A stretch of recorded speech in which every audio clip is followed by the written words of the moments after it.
She asked one simple question, "Can I help you translate that?" And in that moment, a billionaire's perfect life began to fall apart. "Can I help you translate that?" A homeless woman shocked a billionaire by speaking 5 languages. The rain fell in thin silver lines, tracing the glass walls of the café. Inside, warmth hummed from hidden heaters, the smell of roasted beans curling through the air. Outside, on the wet pavement, a woman stood barefoot, her coat too thin for the cold.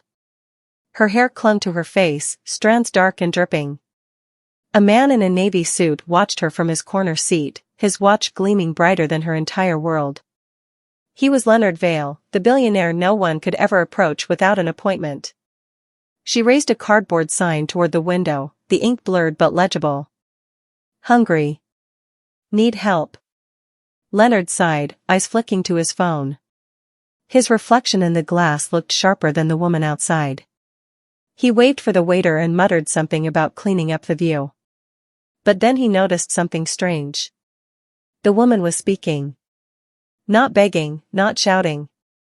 Speaking. Her lips moved in rhythm, forming words he did not expect to hear. Entschuldigung, können Sie mir helfen? German. Leonard froze. Her accent was clear, crisp. She shifted languages again. Scusi, signore, posso parlar un momento? Italian. Then French. Then Russian. Then Mandarin, soft and fluent, as if she had been born in all of them. The café had fallen silent. Even the waiter stood motionless, holding the bill in midair. Leonard pushed his chair back, the scrape loud in the quiet. He walked to the glass door, his heart thudding. When he stepped outside, the rain hit his suit in cold needles. "Who are you?" he asked, his voice smaller than he expected. She looked up at him, rain streaking across her cheeks like tears that never dried. "You dropped this," she said in perfect English, holding out his leather wallet. He had not even noticed it was missing. Her hand trembled, but her eyes did not. They were sharp, knowing, filled with something that unsettled him more than pity ever could. He took the wallet, his fingers brushing hers. Her skin was ice. "I used to translate for men like you," she said quietly. "In boardrooms. In embassies. In places where no one ever looked at the woman who spoke the words." The city sounds blurred behind them, traffic, rain, footsteps. Leonard opened his mouth, but no words came. She smiled faintly, almost kind. "Do you need help understanding something, Mr. Vale?" Her tone was gentle. But her question pierced him like a blade he could not see. He hesitated. Then, for the first time in years, he felt unsure of what language to speak. The rain grew heavier, each drop striking with deliberate rhythm. And in that strange silence between them, he realized something he had never allowed himself to feel before. Shame. The woman turned, pulling her coat tighter, walking toward the end of the street where the lights flickered and the shadows waited. Leonard called after her. She did not stop. He stepped forward, one hand raised, his voice unsteady. "Wait. Tell me your name." She paused under the flickering street lamp, her silhouette thin against the golden haze. When she turned back, her eyes reflected the light like mirrors. "My name stopped mattering when people stopped listening," she said softly. Then she pointed at the cafe window. "You looked at me the same way they did." Her words hung in the rain, heavy and cold. Leonard swallowed, but the lump in his throat refused to move. He wanted to say he was sorry. He wanted to ask how she learned all those tongues. But his mouth stayed closed. Because deep down, he knew the truth. She had just spoken the one language he had never understood. And as the rain drowned the city's noise, he stood there, alone, watching her disappear into the blur of wet light. Still hearing her voice, echoing, inside his chest. Would you like me to continue the story from this moment, where the billionaire begins to follow her, and deepen the mystery of who she really is? He stood motionless as her figure melted into the fog. The air around him felt heavier, colder, like the city itself was holding its breath. Leonard slipped his wallet into his pocket but could still feel the ghost of her touch on his hand. He looked down the street where she had gone, the puddles glowing gold beneath the lamps. Something in him moved, an old instinct, buried deep under years of arrogance and marble offices. He began to walk. Each step echoed against the wet pavement, each sound sharper in the emptiness. He passed the café, its warmth now a dull reflection in the glass. The smell of coffee was gone. Only the rain remained, falling steady, unending. Ahead, the woman turned a corner into a narrow alley lined with brick and rusted pipes. He followed, though the ground grew slick and dark. The sound of water dripping from the rooftops mingled with distant sirens. "Miss," he called out, his voice uncertain, trembling against the city's pulse. A shadow moved at the far end of the alley. He saw her there, crouched beside a stack of broken crates, her hands working over something. As he stepped closer, he saw papers spread before her, soaked but carefully arranged. Old certificates. Diplomas. Passports. Each with a name, hers, written in different alphabets. Different countries. Different lives. She looked up at him, her face lit by the pale yellow glow of a streetlight. "You followed me," she said, not surprised. Leonard nodded, unsure what to say. "I wanted to understand." She tilted her head, rain dripping from her lashes. "Understanding is expensive," she said. "Are you willing to pay for it this time?" He hesitated, glancing at the papers. One of them bore the seal of a university he had once funded. Her photo was on it. Younger. Smiling. He stepped back slightly, his chest tightening. "I know that place," he whispered. You worked for one of my partners." She folded the paper slowly, her movements delicate, deliberate. "I worked for many men," she said. "Some remembered my words. None remembered my face." The rain hissed against the bricks like a quiet applause. Leonard looked at her again, this time not as a stranger, but as a memory. He could almost see her there, standing in a glass conference room, translating his speeches, his deals, his promises. He remembered the voice. Soft, precise, invisible. She stood, gathering the papers under her arm. "Now you remember," she said, almost a whisper. He tried to speak, but the words tangled. "What happened to you?" She smiled faintly, a smile that hurt to look at. "I translated too much truth." Her eyes flicked toward the end of the alley, where a faint blue light blinked, a police car somewhere in the distance. Leonard frowned. "Are you in trouble?" Her expression did not change. "Not the kind you can buy your way out of." Then she stepped closer, her voice dropping low enough that he had to lean in to hear. "Do you remember the deal in Geneva?" Leonard's breath caught.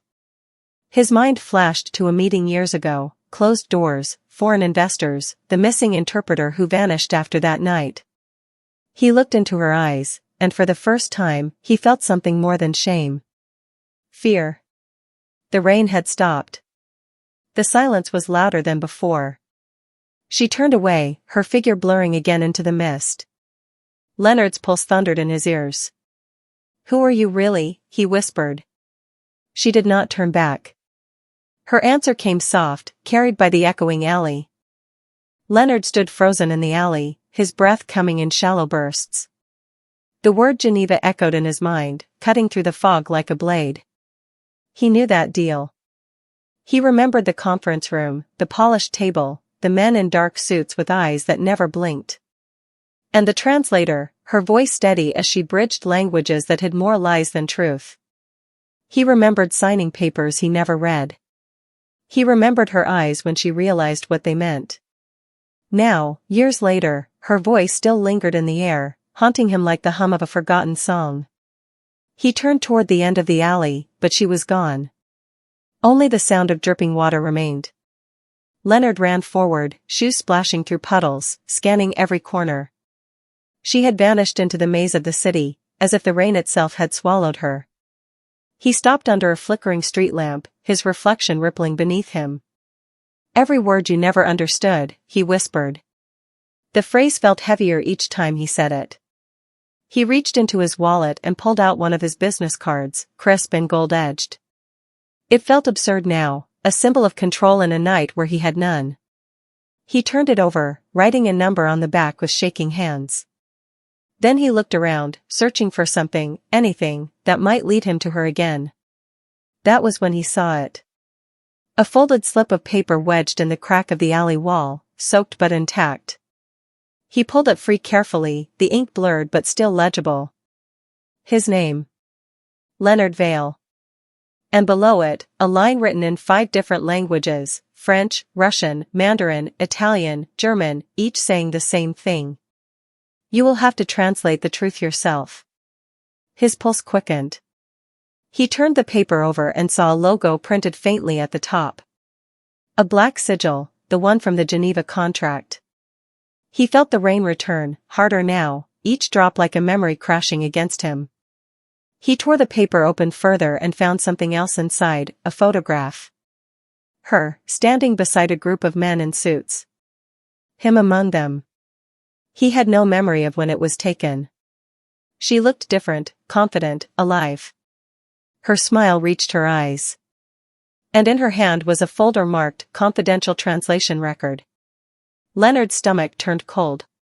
He looked closer. A date. The night before the deal was finalized. The night she disappeared. He heard footsteps behind him. Slow. Deliberate. He turned sharply, heart pounding. A figure emerged from the mist, a man in a black raincoat, face hidden beneath the hood. Mr. Vale, the man said quietly. You were told never to reopen that file. Leonard took a step back, clutching the wet paper. Who are you? The man's voice was calm, almost gentle. The one who closed it. For a moment, they stared at each other in the rain, the world narrowing to breath and heartbeat. Then the man extended his hand. Give me the paper. Leonard shook his head, gripping it tighter. Tell me what happened to her. The man sighed, lowering his hand. She translated something she was not meant to read. The air felt thinner, heavier. Leonard's mouth went dry. What did she translate? The man smiled faintly beneath the hood. Your signature. Lightning flashed. And when the light faded, the man was gone, as if he had never been there at all. Leonard stood alone, the paper trembling in his hand, the rain washing the ink away until all that remained were faint lines, like scars on soaked skin. Would you like me to continue, to reveal what was hidden in the Geneva deal and what truth the woman had risked everything to expose? Leonard's knees weakened, and he stumbled against the alley wall. His breath came ragged, clouding in the cold air. The soaked paper clung to his palm, its faint marks dissolving like ghosts escaping the page. He stared down at it, willing the words to return, but only the photograph remained, her face, caught between light and shadow. The thunder rolled above him, deep and slow, like the city itself was remembering something. His mind flooded with flashes. Geneva. A glass tower rising above the lake. A boardroom wrapped in silence. The hum of translation headsets. And her voice, calm, deliberate, precise. He remembered her pausing mid-sentence that day, eyes flicking up from the page as if she had seen something no one else dared to look at. He remembered the silence that followed. Then the call that came the next morning, her sudden resignation, no forwarding address. Now it was clear. She had not resigned. She had vanished. Leonard felt the photograph slip from his hands and drift into the puddle at his feet. The face in it blurred as water rippled over it. A car passed at the end of the street, its headlights cutting through the mist, but he barely noticed. He pulled out his phone, scrolling through old messages, old contacts, searching for the Geneva files. Nothing. All access revoked. He dialed a number, his old legal advisor, a man he had not spoken to in years. No answer. He tried another. Then another. Each call ended the same way. Silence. He looked up again. The man in the raincoat was gone. But a black car now waited at the mouth of the alley, engine humming quietly. Leonard stepped back, his heartbeat hammering against his ribs. The car door opened. Inside, a voice spoke, calm, familiar. "Get in, Mr. Vale." He froze. It was her voice.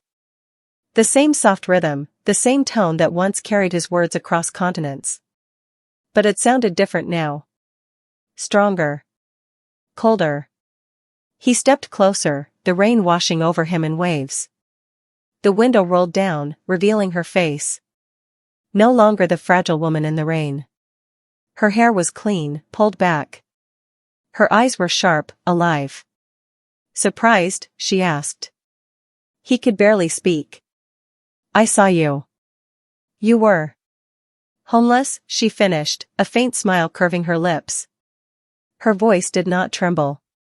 "That was the only way to get close enough to you again." He stared at her, speechless. The night seemed to tilt around them, reality bending in quiet disbelief. "Why?" he finally whispered. She leaned slightly forward, eyes catching the street light. "Because you signed the order that erased me." Leonard's throat closed. His mind reeled through the memory of signatures, contracts, sealed envelopes. "I did not know," he said, barely audible. "You never wanted to know," she replied. Then she opened the car door. "Get in. It is time you learn what you really paid for in Geneva." The invitation hung in the air, heavy and electric. The rain softened, falling like breath against the hood of the car. Leonard looked around, the alley behind him, the street empty, the night waiting. Then, with trembling hands, he stepped forward and slid into the car beside her. The door closed with a muted thud. Inside, it smelled faintly of leather and cigarette smoke. She tapped the dashboard twice. The car began to move. The city lights bled past the windows in long streaks of gold. He glanced at her again. Her face was calm, unreadable. But her eyes, those eyes burned with purpose. "Where are we going?" he asked. "To finish the translation," she said. He frowned. "The translation of what?" She turned her head slowly toward him. "The one that proves you were never the author of your own empire." "Would you like me to continue, to reveal what she means by the translation and where the car takes them next?" "You said." The car glided through the city like a black shadow with a pulse. Neon signs flickered against the windows, painting their faces in shifting colors, red, blue, violet, each hue revealing a different truth. Leonard sat stiffly in his seat, the hum of the engine vibrating through his chest. Her words echoed in his mind. "You were never the author of your own empire." He turned to her, trying to steady his voice. "What do you mean by that?" She did not answer right away. Her gaze stayed fixed on the road ahead, where the rain pooled in silver ribbons. "I mean," she said finally, "that your empire was built on words you did not write, and deals you did not understand." He clenched his fists. "I signed what my advisors prepared. I trusted them." Her smile was faint, almost pitying. "And that is exactly what they wanted." The car turned down a narrow road, leaving behind the city's noise. They entered a quiet industrial district, where old warehouses loomed like sleeping giants. Steam rose from vents in the cracked asphalt. Leonard felt the temperature drop. "Where are we going?" he asked again, softer this time. She nodded toward a dim building at the end of the road. "To where it all began." The car stopped. She stepped out first, her heels clicking sharply against the wet concrete. Leonard followed, the rain whispering against his suit. The building's windows were dark, boarded over, except for one faint glow on the second floor. She led him to a rusted metal door and swiped a card through a hidden reader. It clicked open with a sound that felt too loud for the silence around them. Inside, the air was thick with dust and the faint metallic scent of ink and machinery. Rows of old printers and filing cabinets lined the walls. Stacks of paper, bound and unmarked, covered the floor. Leonard's footsteps echoed softly as he followed her deeper inside. A single lamp illuminated a desk at the far end, and on it, a folder with his company's seal. The same sigil from Geneva. He froze. She walked to the desk and opened the folder. Inside were typed transcripts, stamped confidential translation record, level 7 clearance. Each page bore the same structure, a source language on the left, a translation on the right. But as Leonard leaned closer, he saw the difference. His name appeared over and over again in the target column, not as the speaker, but as the subject. "What is this?" he whispered. Her fingers traced the words slowly, deliberately. "These are the documents I was asked to translate in Geneva," she said. "But they were not about the deal. They were about you." Leonard's pulse quickened.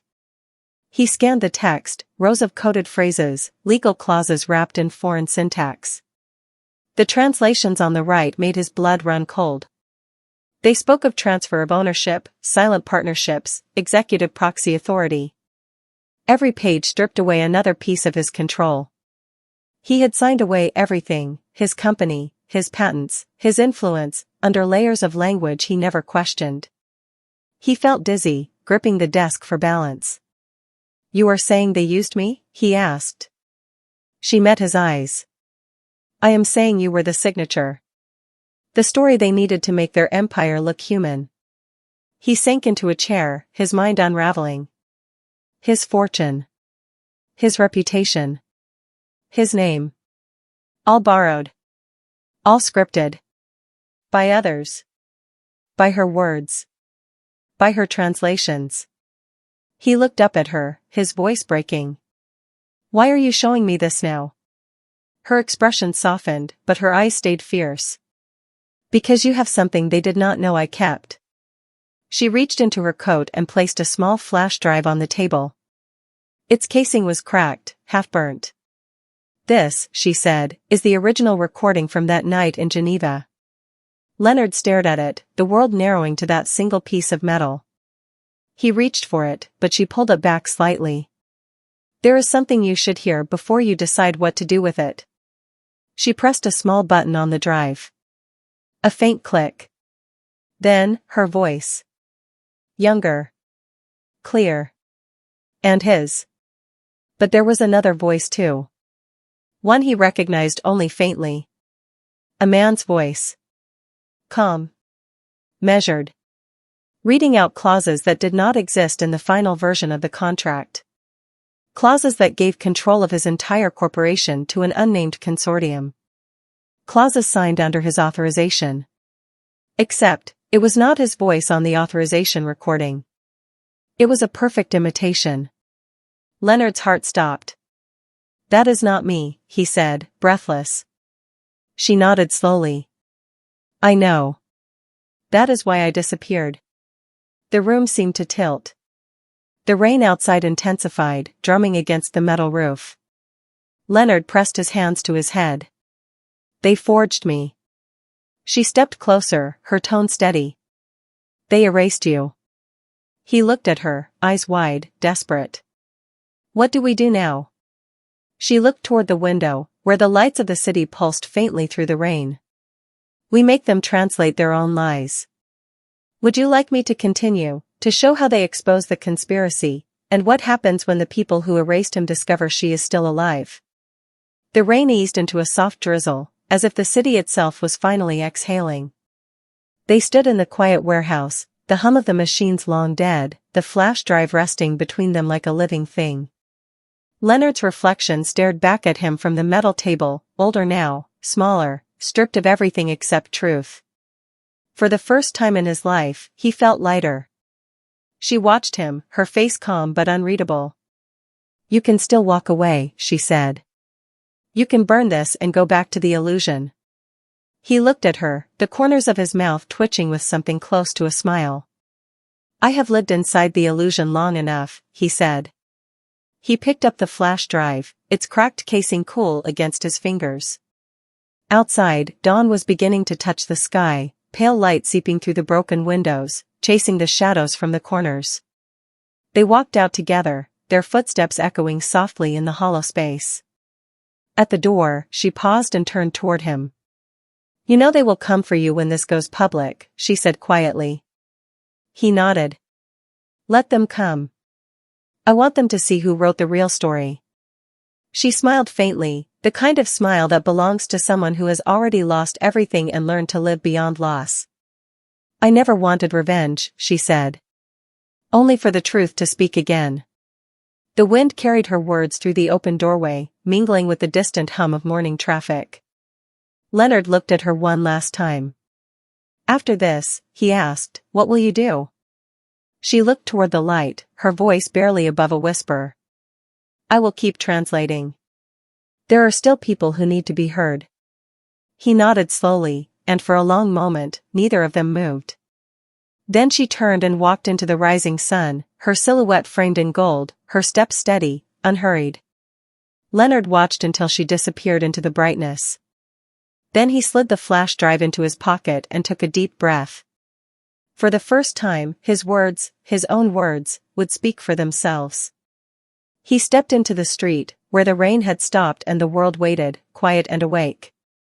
And as the light grew stronger, the man who once owned everything finally began to understand what it meant to be free.